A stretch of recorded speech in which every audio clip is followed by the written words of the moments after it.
azan asar di Masjid Jami mulai bergema. Pria Parubaya menggawa sepeda menuju masjid bersejarah ini.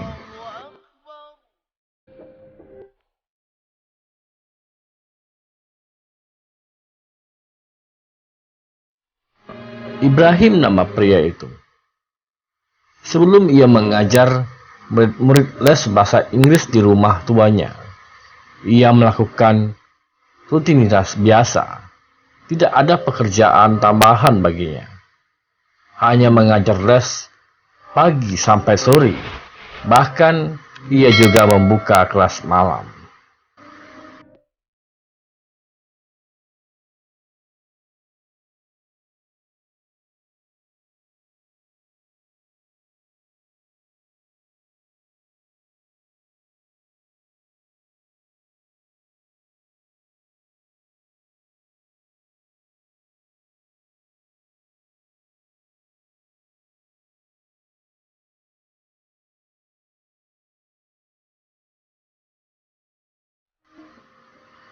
Sudah ratusan murid yang ia ajar agar bisa berbahasa Inggris.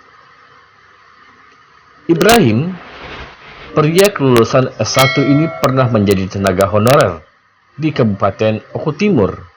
Namun, ia berhenti. Jakarta, setia, Sekolah Tinggi Ilmu Administrasi Jakarta.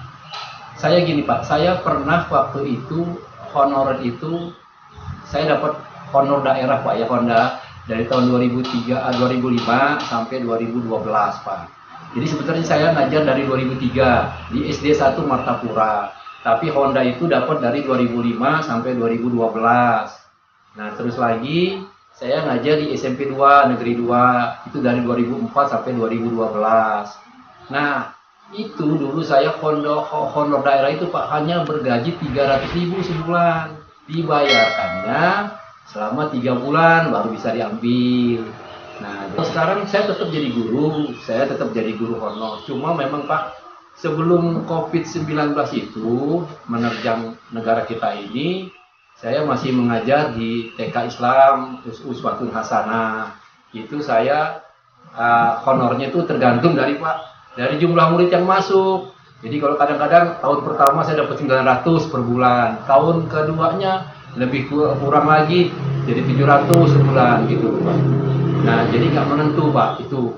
Nah terus itu saya sampingannya mengajar di SD 1 karena SD 1 ini kan boleh dibilang nggak ada pelajaran bahasa Inggris. Jadi saya coba memasukkan lamaran untuk membantu meningkatkan kemampuan anak-anak dalam bidang bahasa Inggris, yaitu mengasih les tambahan tiap jam 12 sampai jam 1 jam Pak. Itu terdiri dari kelas 4, kelas 5, kelas 6. Jadi setiap anak itu masuk ke sekolah itu hanya membayar uang pendaftaran 10.000 dan uang lesnya 5.000 rupiah. Saya tidak paksakan kepada siapa mereka yang mau. Ibrahim, sang pekerja keras, yakin dengan apa yang ia lakukan.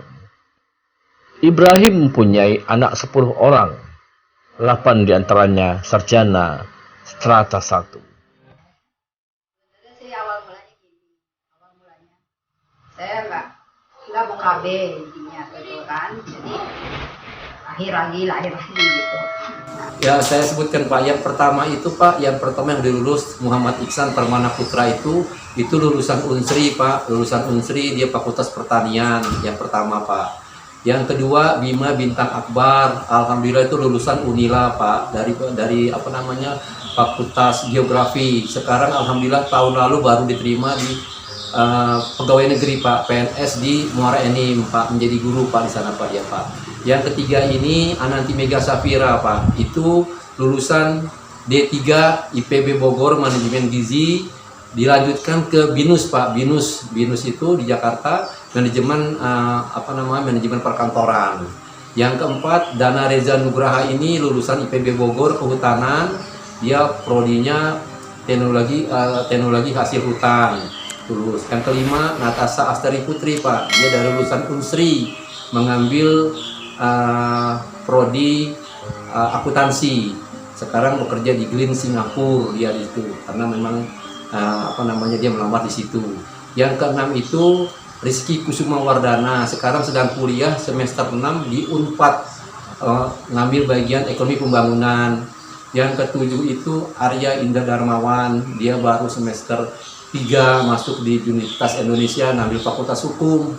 Yang keempat yang kedelapan Ibnu Sadam Gimnastiar, itu di Polstek Unsri Pak sekarang Pak. Sekarang Polstek Unsri dia baru semester 2 sekarang. Yang ke-9 ini Erlangga Lai Elvares, baru aja lulus dari SMA 1, sekarang sedang melamar ke perguruan tinggi juga.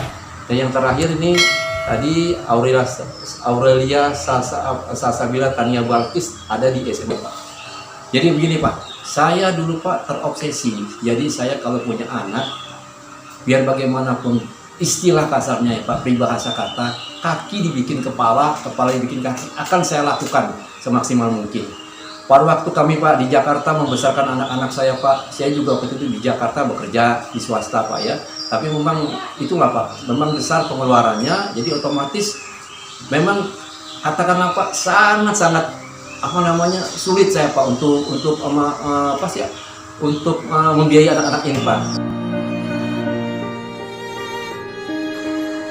Dengan keterbatasan ekonomi, ia mengharuskan anaknya menjadi sarjana karena baginya ilmu adalah segalanya. Pak, saya dalam hal ini saya mementingkan sekali faktor pendidikan. Sampai mungkin Bapak sekarang heran, saya sampai saat ini aja motor aja nggak punya Pak, seorang sepeda motor nggak punya, karena memang kami nggak bisa Pak, nggak bisa simpen uang. Bagaimana untuk membeli ini, nggak akan bisa, karena selalu terpakai, uang itu terpakai gitu loh Pak. Ini Pak, itu yang pertama waktu saya masukin anak saya pertama, kan saya ke Unsri ya, ke Unsri itu memang pada saat itu kan prodi Fakultas Pertanian itu rata-rata mereka bayar 3 jutaan, ya kan Pak, 3 jutaan mereka bayar. Nah pas giliran saya milih yang terakhir karena saya malu, ya kan, saya malu nunggu orang-orang dulu sampai selesai. Nah jadi akhirnya itu saya dipanggil, nanya gimana Pak, mesti bayar 3 juta ini untuk prodi Fakultas Pertanian. Saya bilang saya nggak ada uang Pak, kalau sebesar itu. Bapak memang apa pekerjaannya? Saya jadi harus seorang guru honor Pak di Martapura di Lombok Timur ini. Bagaimana saya bisa bayar uang segitu? Sementara anak saya yang lain banyak. Jadi Bapak berapa sanggupnya? Kalau Bapak sanggup berapa? Sebutkan aja nilai nominalnya, jangan malu-malu. Saya hanya bisa ngasih uang 500.000 Pak untuk kuliah anak saya. Akhirnya sama dosennya itu diokekan gitu loh Pak.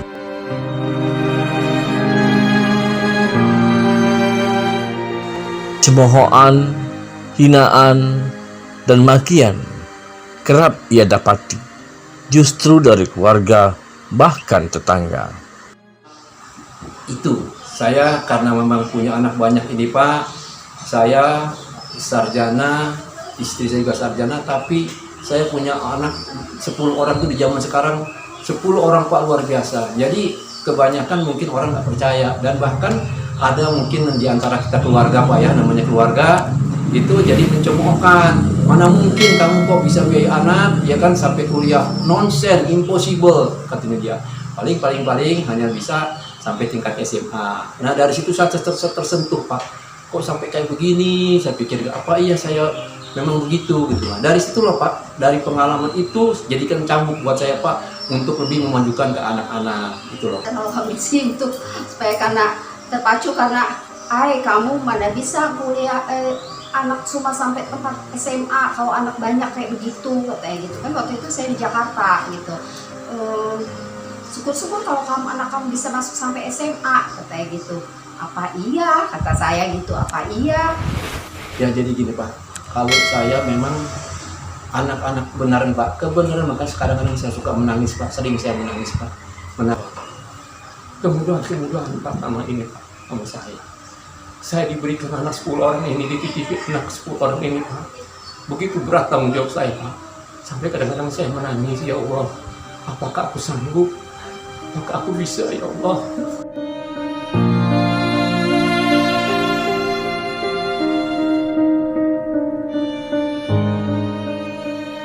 Teman saya berpikir, bagaimana tanggung jawab ini harus saya pikul. Mereka harus sukses. Saya tidak bisa memberikan apa-apa buat mereka Pak. Hanya pendidikan inilah yang bisa saya berikan ke mereka. Karena bekal kami hanya itu Pak, dan saya selalu berpegang sama mereka. Papa tidak akan bangga sama kamu. Biar bagaimanapun, sepintar apapun kamu menjadi sarjana atau menjadi orang kaya, jangan tinggalkan sholat itu Pak. Yang selalu saya tekankan sama mereka, jangan tinggalkan sholat. Tidak ada artinya yang kamu perbuat apa kamu sholat. Jadi Bapak sekali lagi memohon sama kamu, tolong kamu pertahankan itu. Jadi kamu kombinasikan antara kemampuan spiritual dan kemampuan akademis kamu untuk mencapai semua. Insya Allah itu akan dimudahkan Allah, gitu loh Pak. Namun Ibrahim yakin kalau ia mampu menyekolahkan anak-anaknya lebih tinggi. Cuma selama ini saya berusaha bagaimana caranya mendidik anak-anak di rumah itu. Mereka itu memang saya kasih pendidikan agar mereka benar-benar untuk sekolahnya. Alhamdulillah banyak mereka yang mendapat beasiswa dari situ gitu, dari beasiswa dari masing-masing sekolah gitu. Jadi mereka bisa agak dipermudah. Cuma yang untuk biaya-biaya yang lain tetap saya tanggung sendiri gitu. Saya ngasih taunya, saya sebagai ibu cuma mantau aja pulang sekolah apa kamu tadi sampai kegiatan sampai mana gitu, diperhatikan gitu kan. Nah, cuma sampai situ aja. Lanjut sampai pendidikan SD, awal mulanya begitu aja sih, nggak tanpa sadar tadinya, hanya mantau sebagai orang tua. Udah kejadiannya udah begitu. Nah terus tapi sedikit-sedikitnya udah kelihatan pas usia TK ada anak yang dia belum masuk TK dia udah bisa. Jadi ada yang adik-adik yang belum bisa TK udah bisa baca gitu kan. Nah jadi dari situ saya hanya sekedar mantau aja sih, pulang dari sekolah pelajar tadi sampai mana gitu, sampai tingkat SD, SMP, terus lanjut ke SMA juga gitu. Nah pas waktu SMA saya menganjurkan masuk jalur undangan apa-apa. Saya menganjurkan memang anak-anak untuk beri semangatnya supaya siapa yang di sekolah yang the best gitu kan, udah the best. Oh ini mah si A gitu atau si B gitu, bisa nggak kamu lebih di atas dia lagi. Nah cuma itu aja sih, saya hanya memantau aja sebenarnya tadi awal mulanya, tapi tanpa sadar jadi mereka berlomba-lomba. Yang pertama memang nomor 1, 2, 3 yang saya prioritasin untuk the best gitu. Nah untuk Pak Ibrahim aku ayo Pak tolong ajarin itu tuh bahasa Inggris ini atau matematika. Emang anak yang 1, 2, 3 yang pertama saya gembleng gitu. Pas sudah 1, 2, 3 yang saya gembleng, saya kan udah repot ya. Untuk 3, 4-nya saya cuma instruksi yang 1, 2, 3 ini aja Pak, tolong ajarin adik-adiknya gitu. Saya cuma mantau aja, udah belajar belum? Oh udah belajar. Terus mana jadi hanya mantau intinya gitu aja sih Pak. Oh iya ya Pak, iya kayak gitu. Nah saya terbesit waktu, karena dulu SMA saya kalau yang pintar-pintar tuh pasti dapat beasiswa gitu loh, pikiran saya. Jadi ya saya cuma maksain begitu, kamu harus pinter, harus belajar. Jadi setiap hari memang saya pantau untuk belajar setiap buku, satu bab. Jadi untuk kalau misalkan saya ada duit berlebih, saya kayak anak-anak masih kecil itu saya ajarin mereka cinta baca ya. Jadi saya bawa toko buku apa gitu loh intinya. Ibrahim punya mimpi besar bahwa bahasa Inggris bisa dapat diterapkan sejak dini, mulai dari sekolah dasar untuk mempermudah karir masa depan. Nah tujuan saya sebenarnya, saya ingin meningkatkan kemampuan anak-anak di SD itu supaya pada saat jenjang mereka masuk SMP dan SMA, mereka sudah tahu dan terbiasa dengan pelajaran bahasa Inggris. Nah, obsesi saya sekarang nih Pak, di masa pandemi ini, seperti kita ketahui bahwasanya kan program Menteri Pendidikan kita ini sebenarnya sudah berjalan tahun lalu Pak. Semestinya sudah diterapkan program kurikulum pendidikan itu, terutama di SD itu ditekankan agar mereka belajar bahasa Inggris dengan sebaik-baiknya. Kita tidak usah memberikan pelajaran yang bersifat tulisan ya ataupun tata bahasa, itu sulit buat anak-anak. Tapi biasanya di anak-anak, bagaimana caranya anak-anak diajarkan supaya mereka happy, mereka fun, senang, mau tahu apa itu bahasa Inggris, dan mereka kita tekankan berani berbicara, speaking ya. Kita buat conversation. Jadi saya menginginkan SD itu dari kelas 1 kelas 6 itu kita ajar berani mereka berbicara. Soal salah benarnya grammar itu nanti.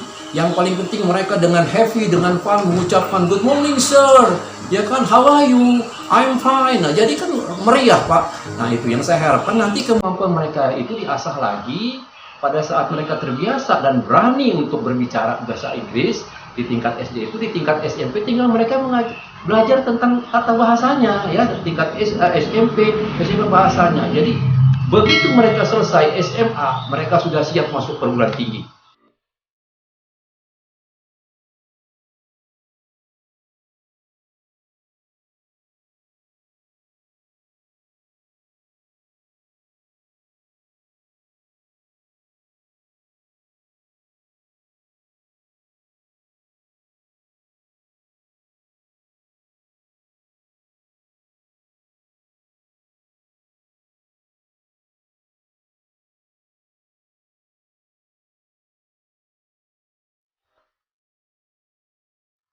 Hari ini kita mendapatkan inspirasi dari Bapak Ibrahim. Susah bukan menjadi penghalang bagi kita untuk terus maju. Bahkan rezeki itu Allah yang ngasih. Tetap bersyukur.